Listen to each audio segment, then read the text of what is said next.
This lesson is on measures of central tendency, and more specifically, we're going to be looking at when to use which measure of central tendency.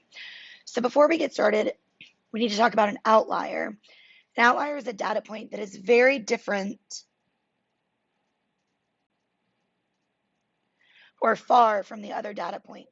So in this particular instance, 229 is an outlier because it is very different from the other data points that we see. So the measures of central tendency that we're looking at are mean, median, and mode. It's best to use the mean when there are no outliers. An outlier is going to affect the average enough that the average is not going to be representative of the entire data set. So the mean is more effective when or more accurate when there are no outliers. In this data set here, we don't see any outliers. The median is a more appropriate measure of central tendency when outliers are present or when there are outliers. So we have this outlier of 108.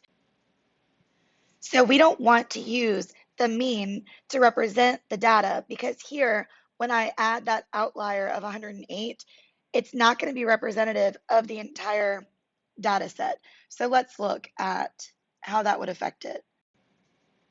So here I've listed the values in the data set in order from least to greatest, and I've found that the median is 14. Even though I included that outlier of 108, the median still represents the data set pretty well as a whole. If I had to represent numbers from 11 to 17, 14 is a good representation there because it's about in the middle of them. Now let's look at what happens when I calculate the average or the mean. When I calculate the average, the sum of the data set is 204, and there are 8 values. When I divide that, I get 25.5. So the mean of that set would be 25.5. That doesn't represent this data set very well. It's pretty far above most of the data points and significantly below the outlier. So that number 25.5 is not a good representation of the entire data set. So using the mean in this particular situation would not be an accurate representation. It would not be the best measure of central tendency to use. It's good to use the mode when your data can be put into categories or when you have what's called categorical or qualitative data. So this is data that doesn't necessarily have to do with numbers. Some examples here, students voting for their favorite ice cream flavor. That's qualitative data.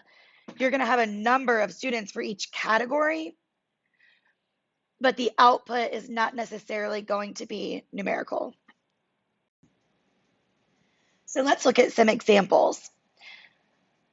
And we're going to determine if mean, median, or mode would be best for each data set. So in number 1, we have this data set, but all the numbers look like they're between 2.1 and 6.0. So there are no significant outliers here, which means that we can use the mean or the average to accurately represent that set of data. Number 2, we've got scores on a unit test. So we have numbers or scores that go from 27 all the way up to 95. But most of the data points are between 75 and 95. So that 27 is an outlier. And since we have an outlier of 27, the median is going to be the best measure of central tendency for this particular problem.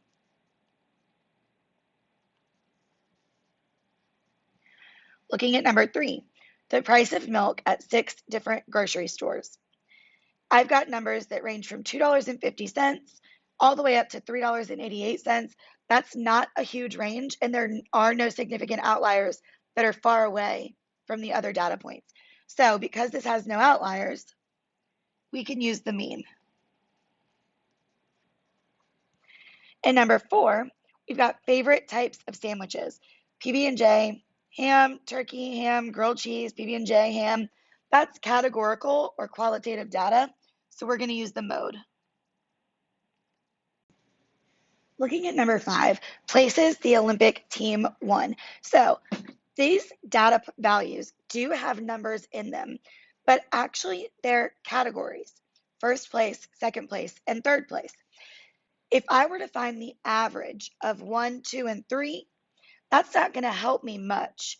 Neither is finding the median.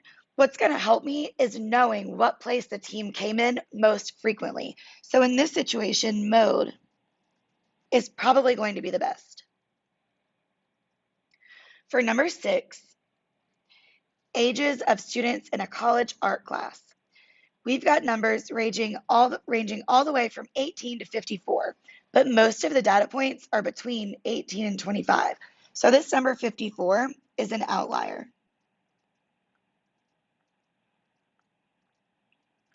So median is probably going to be the best measure of central tendency in this situation.